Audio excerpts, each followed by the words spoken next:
Hi, everybody. Welcome to another episode of After 30 with Cara Eriguel. I hope you're all safe and well. And first, let me greet our mamas belated Happy Mother's Day and to all moms to be. I hope you all had a wonderful day and also that you felt extra love and extra loved and celebrated on your special day.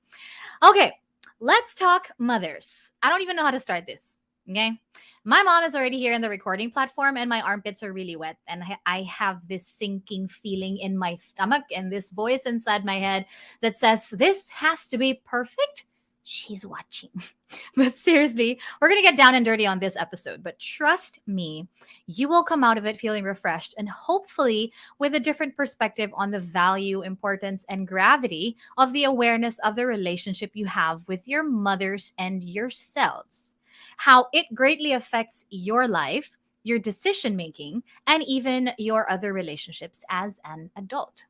Through the experience of our mothers, we are creating an internal experience of a mother we carry within.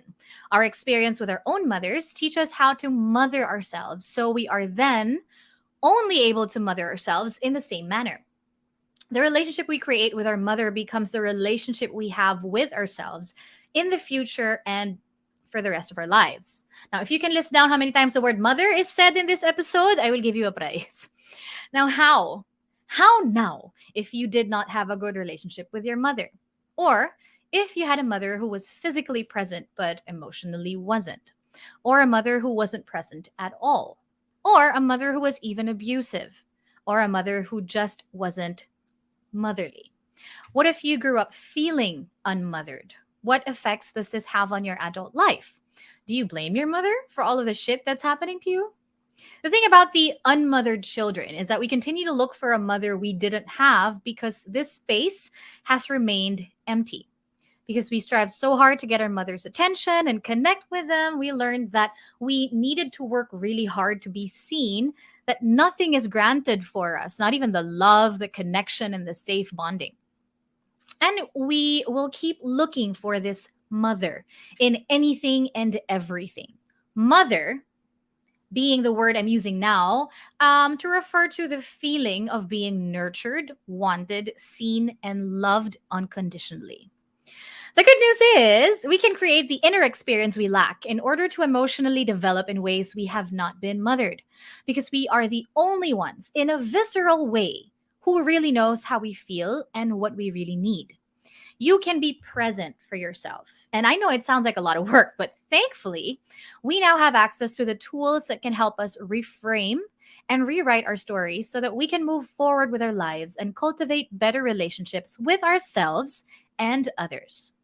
Joining us on today's episode, waiting patiently for me to introduce her because I did not warn her about this long intro, is certified narrative coach, certified transitions coach, and certified strengths coach who will be having her workshop/retreat called Reframing Your Mother Story next month. Everybody, please welcome back on the podcast my mother, Leah Eriguel. Hi!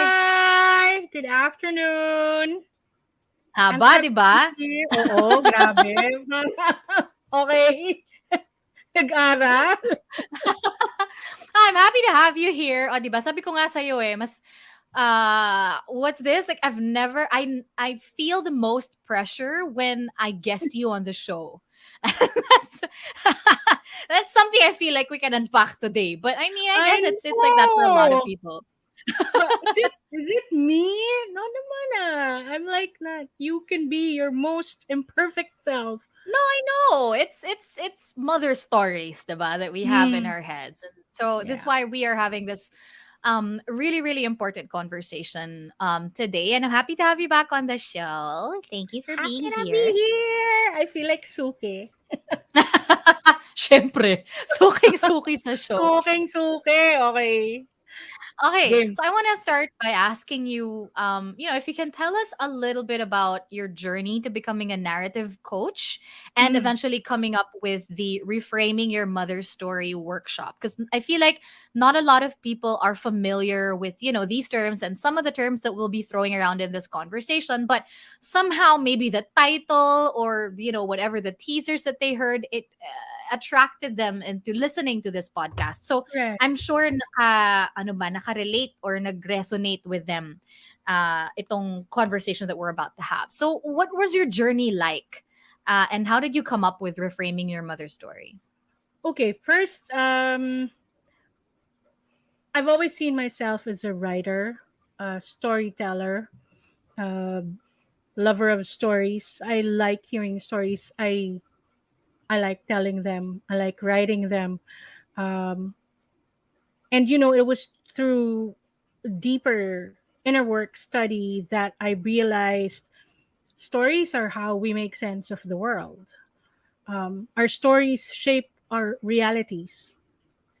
All of our stories are 100% subjective.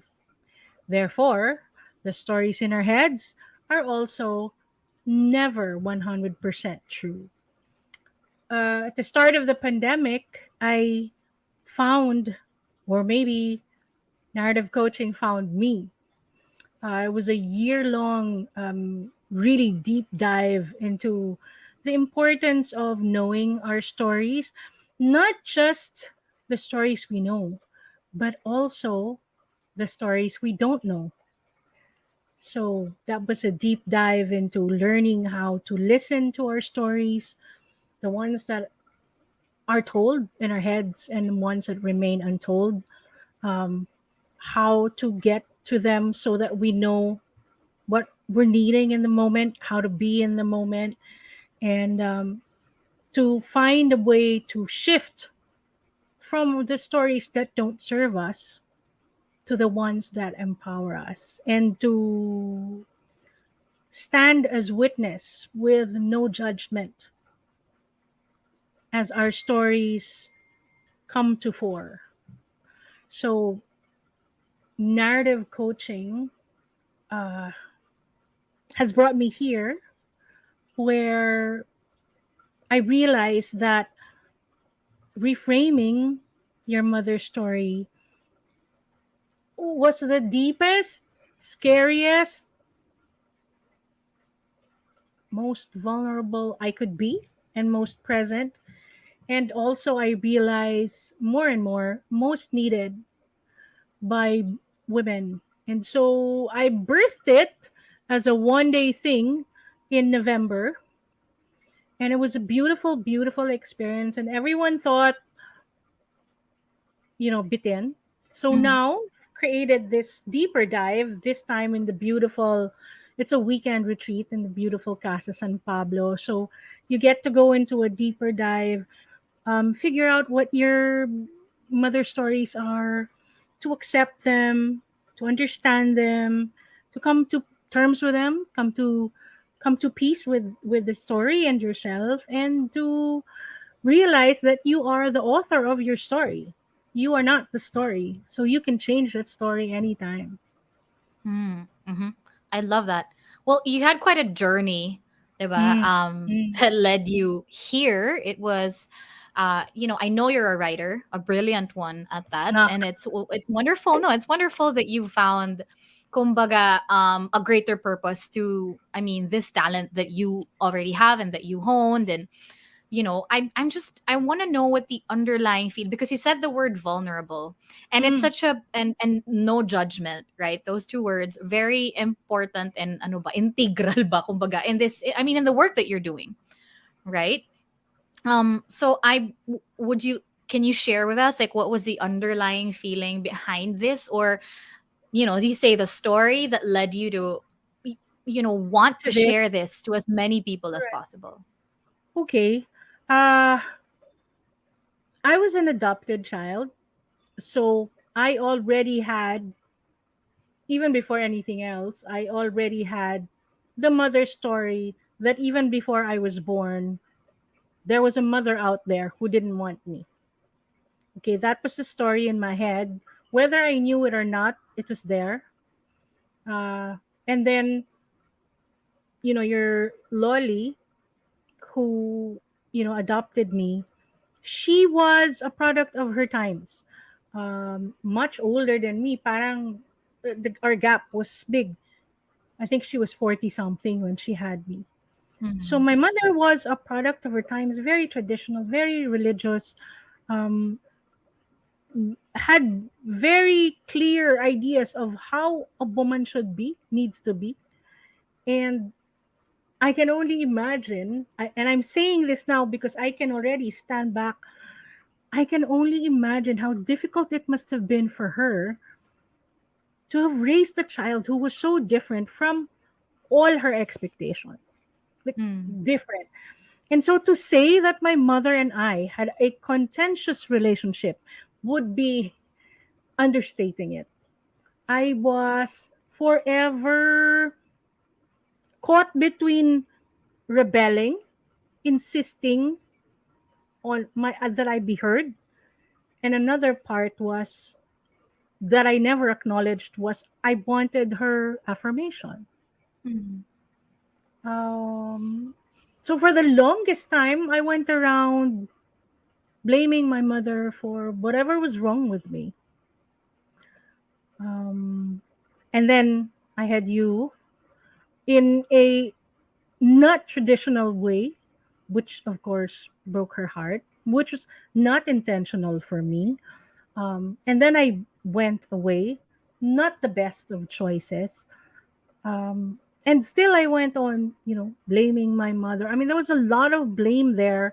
Mm. And eventually, when I went back to the Philippines and I had, and I met you after 9 years, and baon ko yung kapatid mo, 7 years old, diba? Sana dollars. Pera, di pera. Kapatid ang baon ko. And heartbroken from having separated, I realized that I had to take ownership of my life, of my I realized, dati sabi ko, malas ko naman, lagi na lang mga Mm. relationships ko, ganyan. So, drama-drama lahat ng mga relasyon ko, mapa-kaibigan, mapa-career, so much energy. Yeah. And then I realized, wait a minute, there I started to see a pattern. I mean, it was painful to see, but I had to look. Ba't ang drama ng mga relasyon ko? Baka hindi sila. Baka ako. And so, that's when I said to myself, okay, this is really scary. And maybe I'm going to discover that there's a terrible person hiding behind all of these layers of drama and whatnots. But I decided I was going to face it so that I could be a better person and I could be a better mom, because at that point I was a single mom. Um, and so that's when I began to realize that our lives are made of patterns. And unless we see our patterns for what they are without any judgment, hindi natin yun mababago. There's a lot of our stories in our heads that belong to our mothers. Hindi naman pala natin mga kwento. For example, my mother's story was, a woman is nothing without a man. I didn't agree in my head. But in truth, growing up, I felt not worthy if there was not a man in my life, if I wasn't in a relationship. That's a mother story. Because when you believe I am not complete without a man, then you will go out there looking for someone who wants you without ever stopping to check, teka, gusto ko ba siya? Kasi in your head, merong tik-tak, tik-tak, tik-tak, tik-tak, kailangan may partner ako. Otherwise, hindi ako worthy. Mm. Di ba joke yung, ay, wala ka pang boyfriend? Ay, wala ka pang asawa? Again, that's from a mother story. Why? Because these are generational mother stories. Pinalaki tayong dapat at this Mm. certain age, may ganyan na. Dapat this certain age, may ganyan na. Totoo ba yung mga dapat mo yun? Hindi. Dapat at this age, may asawa ka na. Dapat at this age, may anak ka na. Paano kung ayaw mo mag-anak? Paano kung di ka pwedeng mag-anak? Does it make you less of a woman? No. What is the mother story of our culture? The answer to both is yes. And it's terrible.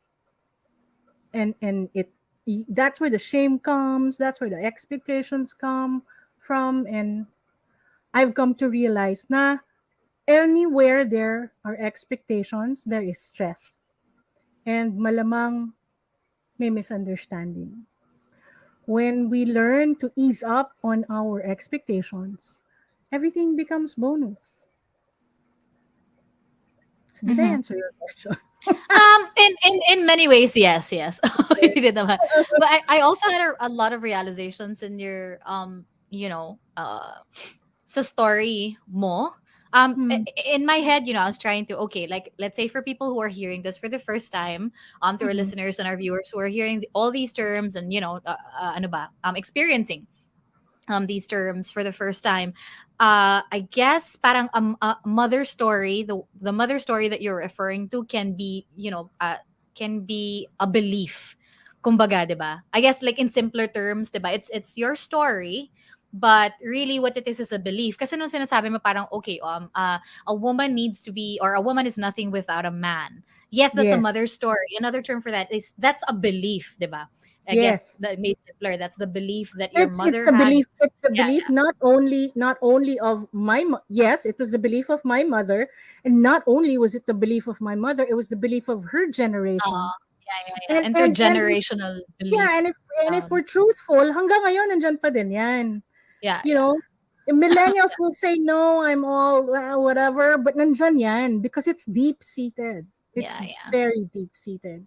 It's So technically in our DNA already. yes, 'Di ba? And also, like, I mean, one of the biggest values that I see in, you taking this journey and me taking this journey with you is that you're able to tell me these stories and I'm able to kind of step out and see, oh, okay, and see you as human, diba? See you as this person who was probably, feeling the same feelings that I'm feeling now. Yun nga yung sinasabi mo, it's intergenerational yung beliefs and yung stories na yun eh. So, if I'm mm, experiencing these things, it's because I believed in the stories that you believed in, and you experienced those things at the time because you believe the stories that Lolly believed in.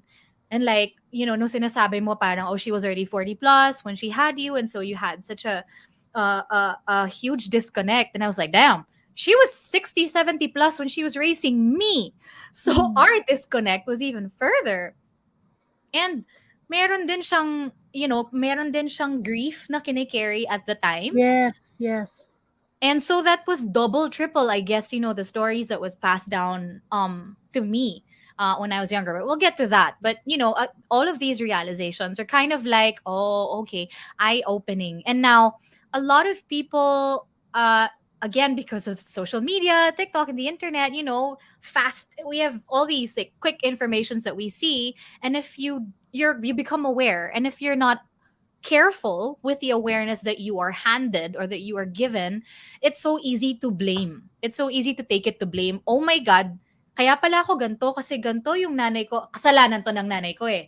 Tapos hate mo na siya, di ba? Or like you move on to hatred. And that's the beauty of being able to rewrite your story or reframe your story, and you're taking control and accountability. So my next question is like, what does reframing your mother's story even mean? And how is this similar to or different from the term reparenting? Okay. Uh, reframing your mother's story, first and foremost, is not about blaming. Because, and I want to say this blanket, it's a blanket statement. Wala tayong mahihita sa blame. You know why people blame? Because then it relieves them of accountability. Whether it's at work, in the country, ay hanapan natin ang may kasalanan para tapos na. So, no, reframing your mother's story is not about blaming our mothers. Because, like you said earlier, just like us, our mothers were women who had their own stories passed on from their mothers and their mothers before them. What reframing your mother's story is going into accountability and saying, okay, what's my story? And what are the stories in my head that don't serve me anymore? And what can I do to reframe them. Reframing is just another term for shifting, changing. And yes, we can change our stories all the time. So, ano? Gagawa ka ng kwento? Gagawa ka ng hindi totoo? Hindi. Hahanapin mo lang yung positive. Hahanapin, and hindi siya lang, actually, because words are very powerful, right? Um, I remember when I first went into counseling, and that was with Ne, Harriet Hermeliosa. I told her my story, like in this monotone. I said, well, according to my adoptive mother, my birth mother, she's trying to get rid of me for 6 months. And then she tried so many ways. She tried riding the roller coaster. She tried drinking Chinese herbs. She tried wearing big gifts, but she just couldn't get rid of me. And so finally, she decided to have me adopted. And that's my story. And there was so much pain in that story, but that's, my pretend I'm okay with it, is how I said it. And then Harriet goes, well, you can see that as hindi ka pa pinapanganak, hindi ka na niya gusto. You can see it that way, which is how I saw it. Or you can see it as hindi ka pa pinapanganak, survivor ka na. So, hindi ka pa pinapanganak, malakas ka na. And I'm like, oh my God. I was actually about to say that as a joke. Habang kinakwento mo yun, parang, alam mo, 'di ba, ano ka, tenacious ka eh. Kumapit ka Tanisha! talaga eh. Oh, I can't get rid of. But just when she said that to me, you can do that? You can. She didn't, there was no lying there. It was just that, yun yung reframing. Ibahin mo yung tingin mo. Kasi yung, di pa ako pinapanganak, hindi na niya ako gusto, siguro hindi ako worthy, is never served me. And that mother story ruled my life. All my relationships were about running after men who were emotionally unavailable. If there was a decent, loving, lovable man who came to me, and I didn't have to make tumbling, ayaw ko Friend sa zone. kanya. Uh-uh. Oo, kasi hindi ako Dali. worthy eh. Easy. Ano ba Oo, yan? hindi ako worthy. So kung gusto mo sa akin, ay hindi ka worthy. 1+1 lang naman yun eh. Mm. Um, and that went on for a long time. Mm-mm. Um, and I was filled with, jealousy. Jealousy was like my big thing. I mean, I can be all cool and calm, pero pag, when what do they call it? The jealousy snake reared Mhm. its ugly head for me. Like I turned into someone else.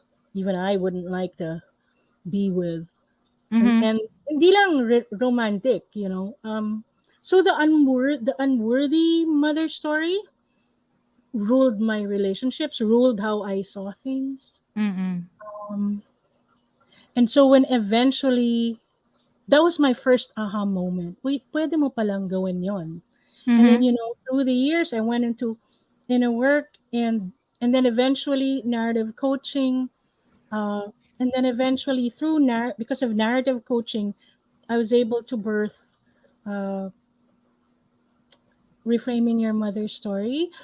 And I realized while I was birthing reframing your mother's story that through the years of inner work pala, slowly I started to see my mother not as the woman who had to be all the things she never was. Mm. In my head, there was this perfect woman, dapat lagi siyang nandun sa PTA, dapat masarap siya mag-bake, dapat, ang dami kong dapat, no one can be that to anyone. The dapats in our mother stories. But eventually, as I went, and because I became a flawed, I became a flawed mother myself. And I started to have more and more empathy. And as I understood myself, mas nakikita ko na siya bilang babae. And now when I see my mother, I see a woman who was a product of her times. Imagine how difficult it must have been for her because marami sila sa pamilya tapos lahat sila maraming mga anak. Mm. What would it have been like for my mother to have to adopt a child? And then she adopts a child, and the child is so different from her.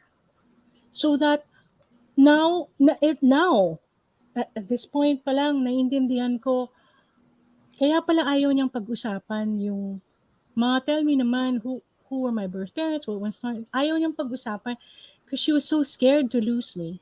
And Mm. I grew up with your lolly always asking, do you love me? Maybe you don't love me. When I think about that now, it doesn't, I'm not saying all the hurtful things she did don't hurt anymore. Hindi. Mm. They did. But I will say now, yun yung alam niyang gawin eh. Yun yung alam niyang gawin. She raised me the best way that she could. Mm. And so now it's my job to what do I need? What did I need then that she could not give? Not because she was a bad person, but because she had her own stories. So, for example, my mother's love language was service, hindi words of affirmation. Ako, words of affirmation. So, Mm. growing up, naririnig ko lang yung I love you pag may ginawa akong masama. Ano ka ba naman? Alam mo naman, we love you very much. So, syempre, di ba, sabi ng subconscious ko, ay, gumawa pa tayo ng mga rebellious things para masabihan tayo ng I love you. And then I realized my mother's love language was, have you eaten? Mm. Lahat ng paborito kong pagkain, alam niyang lutuin ng masarap. That was her love language, but mine was words of affirmation. In fact, the only time that I began to be able to say I love you to her was when I was already in the States, over the phone, we'd call each other every Sunday. And the first time I did it, I was like, okay, bye, Ma, I love you. And she went, she put the phone down, hello. Oo, hindi siya sanay. Mm. Nakailan kaming, eventually she was like, alam, Mm. and then eventually it became a thing for her. Now, for my children, I made it a thing. We say I love you to each other, Mm. as much as we can. But I did not grow up with that. So what's, for example, if we were to talk about reframing your mother's story, my mother never said I love you to me, not because she didn't love me. She didn't say I love you to me because that was not her love language.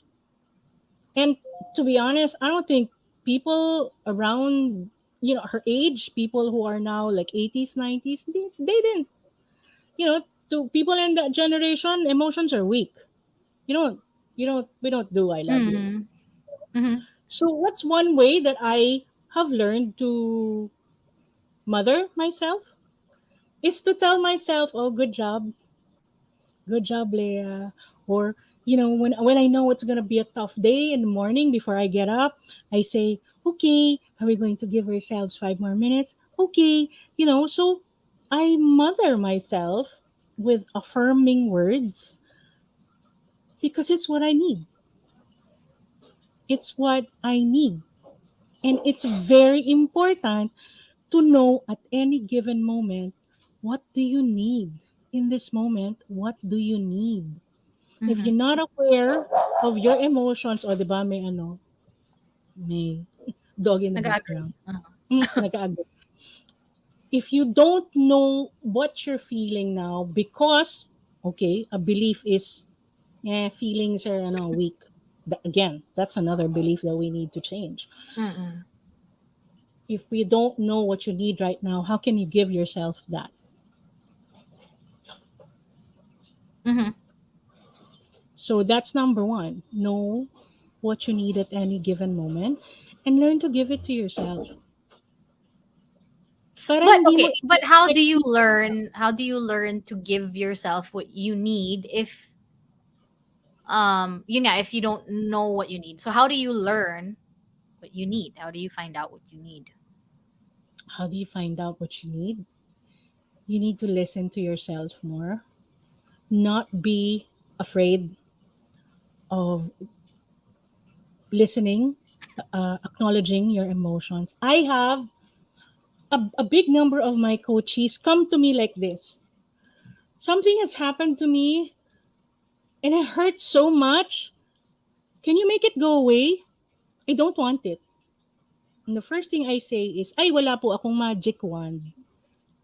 At kahit meron, that's not the way to heal. The way to heal is to accept your emotions. No, I can't. I don't. It hurts too much. As mamamatay ba tayo? Di naman. Di ba? Because it feels like death. I get it. I get it. I was there once.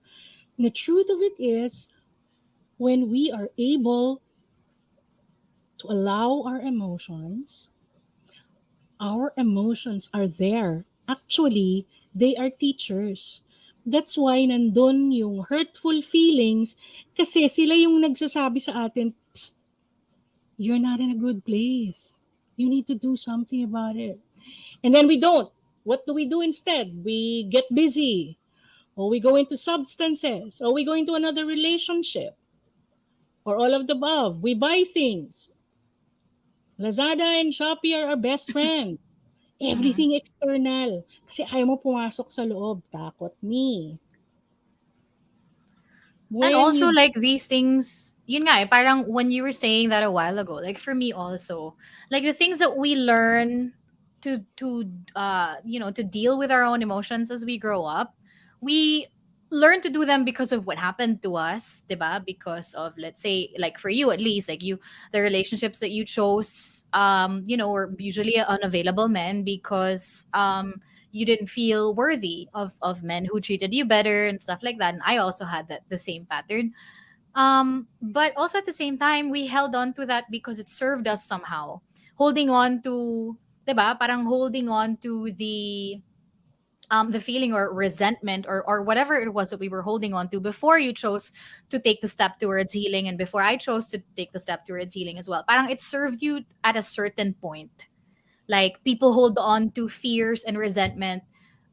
Parang I'm just adding to what you're saying now, that feelings are there for a reason. They're there to protect us. They're there to teach us something, like anger, fear, resentment. We hold on to those things because in a weird way in our heads we feel like they're saving us from something. They're keeping us from getting Safe. hurt. Safe. It makes Yes. us feel safe. But also Yes. at the same time, medyo counterproductive siya sa buhay, 'di ba? Kasi it's keeping you from moving forward. You're just on the surface, you're feeling safe because you're avoiding, Yeah. but you're So, not really so, dealing with so it. for example, let's say I get into a romantic relationship. Um, and this is someone who is exciting and unavailable emotionally, sometimes there, sometimes not. um, I can't figure him out. I'm always at the edge. Oh my god, this is love. He is the air that I breathe. Because Hey, it's the feeling you're familiar with the yes, kind of love that you receive. yes, yung hindi ka sure, yung Mm. parang ngayon Yung laging parang man, kailangan mong i-affirm na kailangan mo oo, parang i-prove yung sarili mo lagi na worthy ako, worthy ako, oo, worthy ako. parang yung parang kang laging you know, you're like this. Mm. And I know that I realized, you know, I had this one aha moment. I said, oh my God, why do I keep ending up with the same kind of man? And I realized, I know, dati, alam ko, pag in love na ako, pag yung kasama ko yung guy, tapos, parang hindi ako makahinga. You know, there's Mhm. like, ganyan feeling. And I realized, I went into this moment because of free writing, which is one of the things that we do in my coaching and in reframing your mother's story. Mm. That the few recurring moments I would have alone with my dad, I'd be so excited to be with him, so scared to make a mistake, so scared to do something wrong, to say something wrong, because I was so excited to be with him because we were rarely together, just him and me. And there would be this feeling at the pit of my stomach. That Mhm. was the feeling. Yun Mhm. yung feeling na chine-chase ko pag naghahanap ako ng, when I get attracted to someone. And of course, when someone gave me love that was certain, Love that was sure. Yoko, hindi love yun. Mm-mm. Walang ano sa, there was no, Mm. there was none Mm-mm. of that. Yun. That's, I had to teach myself, like literally train myself. No, that thing that you're attracted to, that's not the kind of love that you deserve. Do you think now as a mother, like, okay, this is how that has affected your choice in relationships, and um and not just naman din relationships that also nagsa-spill over din siya with other decisions that you make in your life, 'di ba? You Mm. choose, let's say you choose a career that will constantly need constant reaffirmation that you're worthy or that you're good at it, or you believe that you need to work extra hard to feel like you're worthy or to feel like you're good enough. And if you get something and didn't work hard for it, and I remember hearing that from you growing up, if you don't work hard for it, you won't value it as much. Which, yes, there is truth in that. But also at the same time, now that I'm older, no, some things I can get easily. Some things I don't need to work hard for, because some things are just there. Mother Nature has it, the universe, because you deserve it, because you're human, and that's why you're here. There are some things that you don't need to work extra hard for, but that's what we learn, Mm. because of our experiences and our childhood. But so I just want to know, like, um how do you think this, uh this spilled over in your life?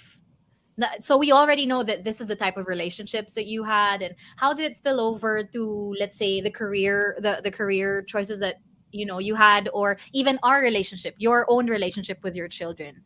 Do you think somehow nag-spill over din yun? Oo naman.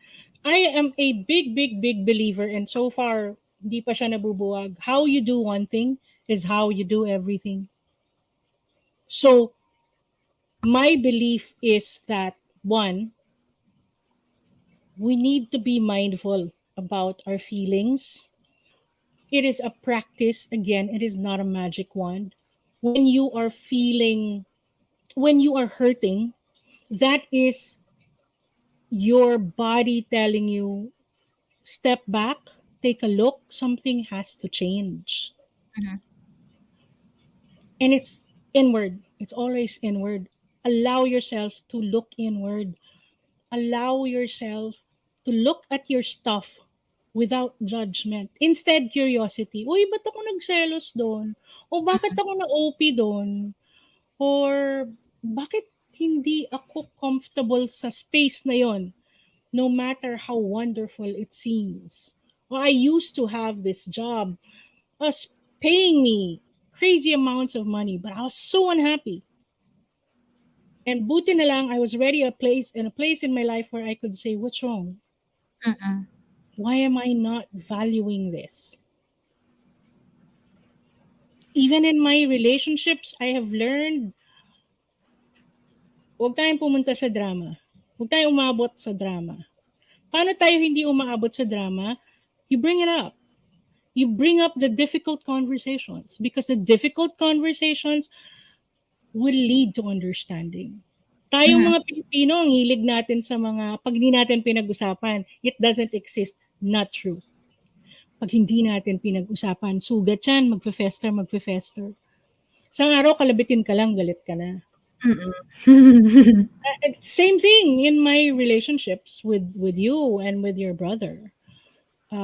I taught you both for us to talk about the difficult stuff, even if it's difficult, even if it's like pulling teeth. A lot of times as a mother, I would say, kailangan ko ba itong gawin? Mag-aaway kami. Ayoko. Ayoko. Sino mo namang nanay gusto makipag-away sa mga anak? And then, I have a conversation with myself. Alam mo, pag hindi mo pinag-usapan yan, hindi naman yan maayos eh. Mm. Lalalim lang. So, there's the child voice in me that I don't want. And then the adults like, you gotta do this. And so we do. We have, I taught you both to not not hide from the difficult conversations. Because the difficult conversations are about, I got hurt, I don't understand, So when I, you talk I about have a question, Mom. Sorry. mm, Do you mean to say that you started your journey towards, say, reframing your mother's story even when we Jubal and I were young? I mean, when did you start realizing that, oh, this was something you had to take accountability for, and this was something you needed to heal? I mean, did you start the journey when we were still young, and that's how you realized that, oh, okay, oh, we need to talk about difficult conversations? yes, And yes, so yes. how has Um, reframing your mother's story essentially affected your relationship with us, your children? mm, okay. One, I am more able to tell you when I'm wrong, I'm wrong. When I messed up, I messed up. I messed up. Mm-mm. I, as a single mother, I had a super mom complex. Kailangan lahat ka. Mm. Kasi may kulang eh, so binubuno mo. Mm-mm. I let go of that. I was not able to do a lot of things.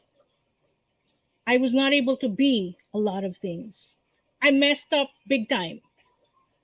And also, I'm here, willing to work things out, willing to be accountable for all the times that I messed up. You know, you didn't know then. Now you know, now that I know, I do better. So I will be the first to say, not a perfect mom.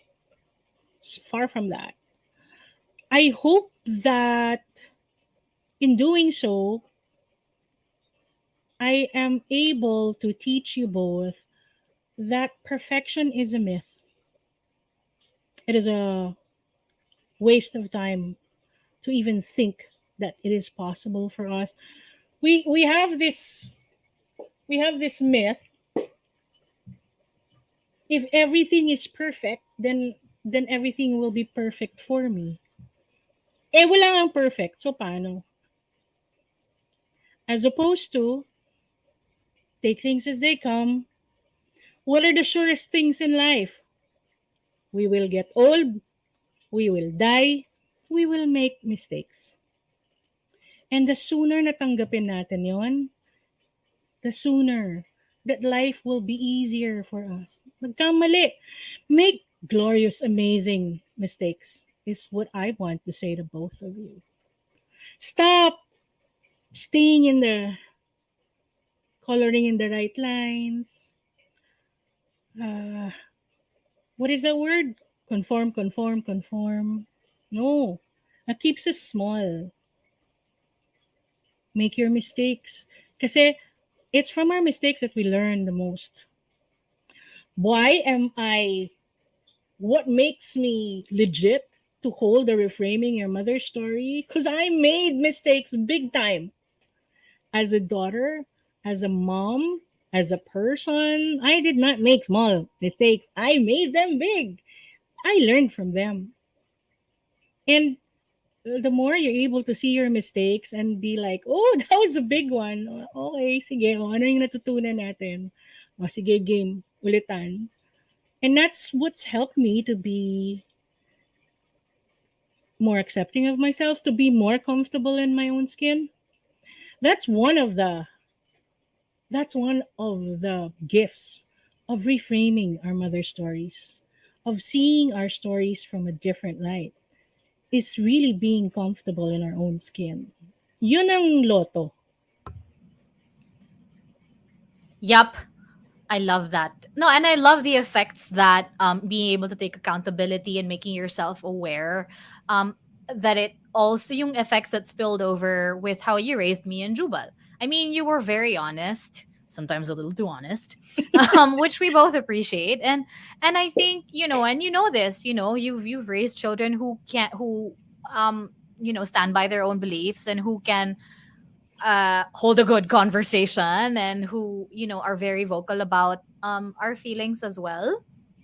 And in a lot of ways it has taught me and Jubal, I think, we bring it with us until today in our adult lives, yung uh ano ba, how to negotiate Yes, is the yes. only Is the best, word I can think of that can describe that. Kasi nga, before, pag kunwari, kunwari nag-away kami ng brother ko or something, I did something when I was in college and my mom would really sit us down. Like, I remember coming home drunk, throwing up and everything, and she'd be like, go throw up, and then when you're done, come back and talk to me at like 3 in the morning. And she's like, okay, what was wrong? What went wrong here? You didn't come home at the time you said you were going to come home.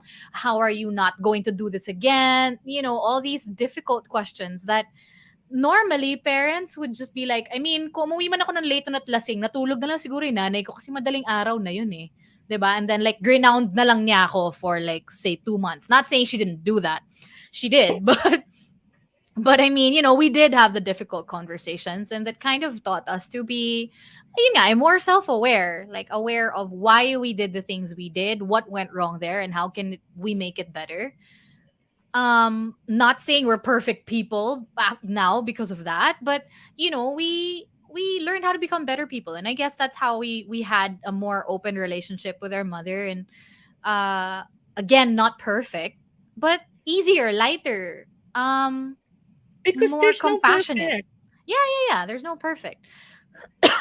And so, okay, how do you hope, because you are holding this workshop and this is something you're very, very passionate about, how do you hope it could change? It could help change the lives of others as well, as much as it has helped change yours. Okay.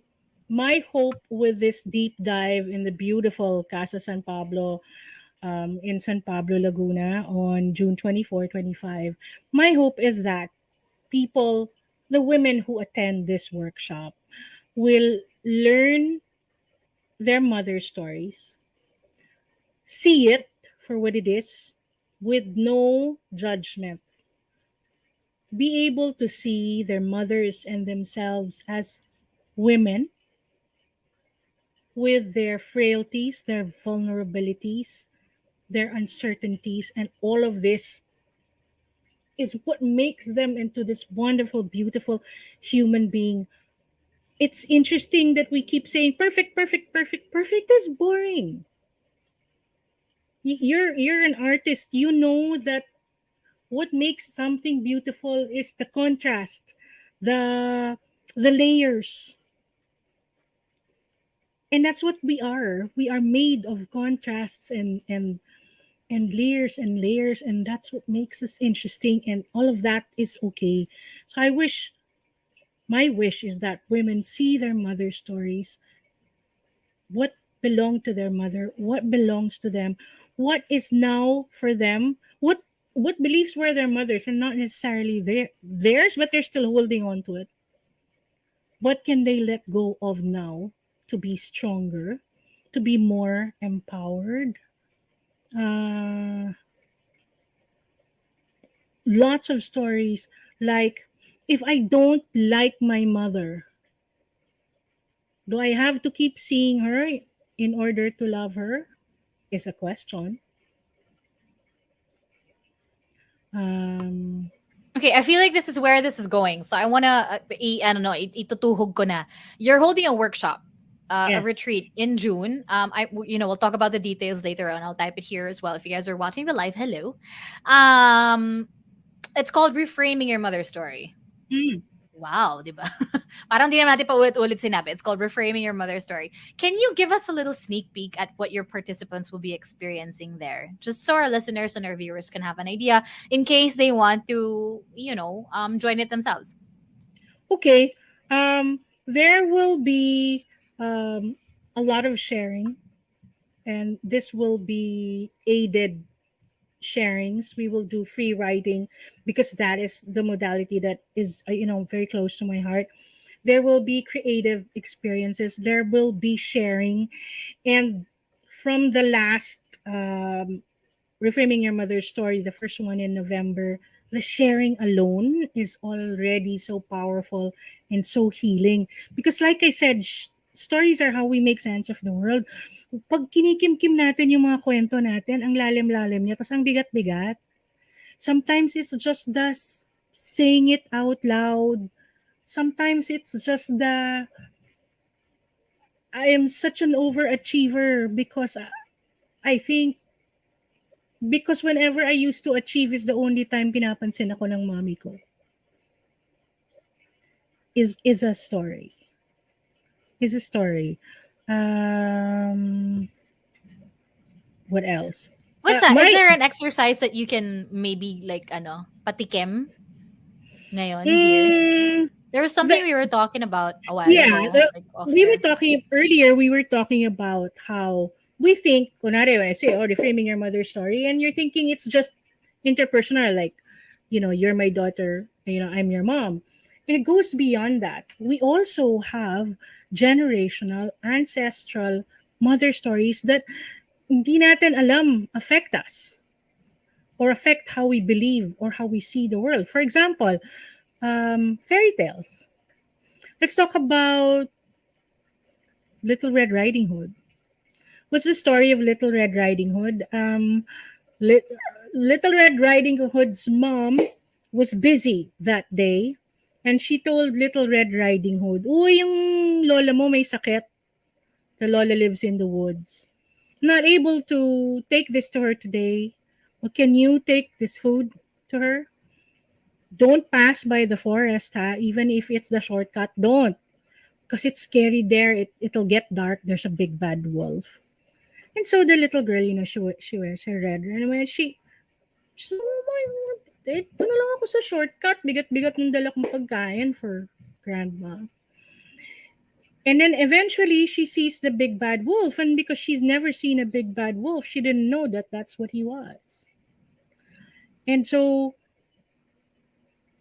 sabi niya, halika, sabi ng big bad, halika, samahan kita. Sabi, uy, ang bait naman to.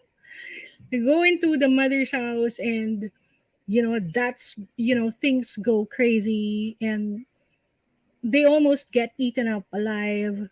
Little Red Riding Hood and her grandmother. Eventually, they're able to come. They went to, they forces and the Big Bad Wolf. Natalo nila si Big Bad Wolf. Pero ang kwento nung Little Red Riding Hood, don't go into the dark. You follow your mom and your mom tells you don't go into the forest. Don't. Don't go into the dark. What does dark mean? Can be a symbol of the things that you don't know about yourself. Dark can mean the things that you maybe want to try but you're uncertain of. Mm-hmm. That story basically says, stay here. Now, if you could change that story to empower you, a more empowering story of Little Red Riding Hood, what would that story be for you? Are you How would asking you change? me? Yeah, how would you change Oh, that okay, story? okay. Well, what I said this a while ago, no, but we didn't really dive deeper. But the first thing that came to mind was number one, the mom should have uh at least accompanied a Little Red Riding Hood through the dark or like through the through the forest. Kung busy basta dapat in-accompany niya kasi parang sinobject niya yung child niya to the dangers with the child not being fully equipped. Okay, so if you were to change that story so that it becomes more empowering for you, how would you change that story? A Little Red Riding Hood being me should have asked the mom. I mean, asked for what she needed. Like, oh, I'm afraid. It might be a little too dangerous for me. Can you please come with me? Okay. So see how you change that story? Hindi ka pupunta sa madilim. Tuturuan mo yung sarili mo, hingin yung gusto mo, which was to have been with your mother. Mhm. Because it's true. I mean, that story could have been, tama ka, sa first sentence pa lang. Sana naging, ayoko, matakot ako dun eh. Pwede ba tayong dalawa na lang? O, edi, nag-iba yung kwento. Mm. Mine, my story would have been, trust me to go into the dark. Because I'm a smart little girl. I'm strong and I'll know what to do. Why is it different for me and for you? Because our mother stories are different.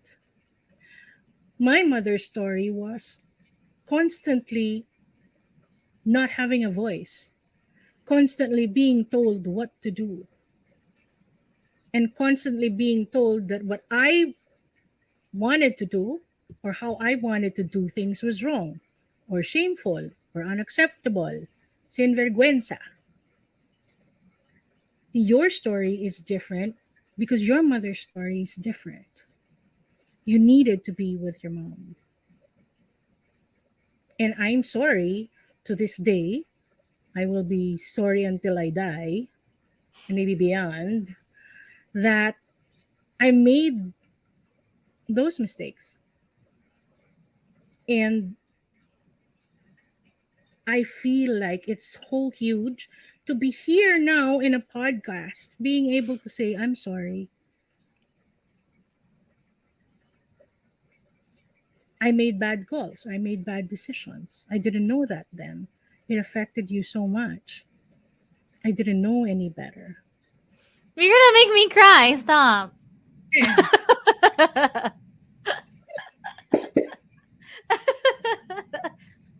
Maybe off the air, okay? Okay, okay. Not bad to cry. No, but thank you. I really, really appreciate that. I mean, you have apologized many times.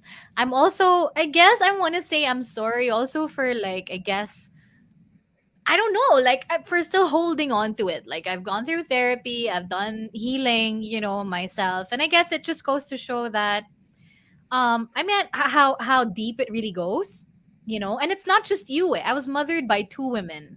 Mm, One who mothered you, 'di ba? And yes, medyo double whammy po tayo mga kaibigan. So medyo malalim. mm, It's not just hindi lang ikaw yung nagka-come up whenever I have to deal with that. So I think, it's two things that I also have to deal with, but I really really appreciate the relationship that we have, the work that you've done, which led to, the kind of relationship we do have now. And your apology really means a lot because I'm sure a lot of, our viewers right now can relate to this. Not all mothers will apologize, and not all mothers will have the strength to apologize. agree. But that's another thing that I deal with in my coaches, and it's interesting because I dealt with that. If Mm. only she apologized. She did towards the latter part when she became sicker more often. But growing up, apologies were not made. Why? Because the belief was, magulang ako eh, anak ka lang. We don't Mm. apologize to our children. Terrible, toxic belief. If there are mothers out there or parents out there who still believe that, please, it's so toxic. Apologies are important. Apologies make us feel affirmed. Hindi, hindi pala mali yung naramdaman ko na nasaktan ako. Hmm. Kasi nagsorry siya eh. Yeah. It's also interesting how you were saying, I don't know, I've been through therapy. Why do I still hold on to this story? There can be a lot of reasons, and one of them could be because when you hold on to that story, it gives you an excuse to play small. Hmm. It gives you an excuse to not be accountable for now because this is my story. Like my story was I'm adopted, I wasn't wanted. And then when I have a conversation now with myself, okay, Leah, alam na natin na yes, you were adopted, but you were not loved. Mm. So, hindi na tumatakbo yung kwento mo, baka gusto mong palitan. You know, Mm. I call out me.